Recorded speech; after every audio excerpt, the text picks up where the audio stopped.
Стихотворение «Мамины глаза». Мамины глаза бывают разными, то счастливыми, то несчастными, то лукавыми, то искристыми, потемневшими или чистыми. Мама довольна и радость в глазах, смех, веселье, удача в делах, а загрустит печальные глаза. Может из них покатиться слеза. Если же я расшалюсь не на шутку, маме покоя не дам ни минутки. Гневом пылают у мамы глаза, словно явилась на гости гроза.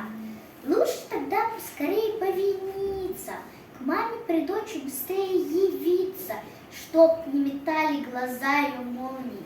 Взгляд становился лучистым, спокойным.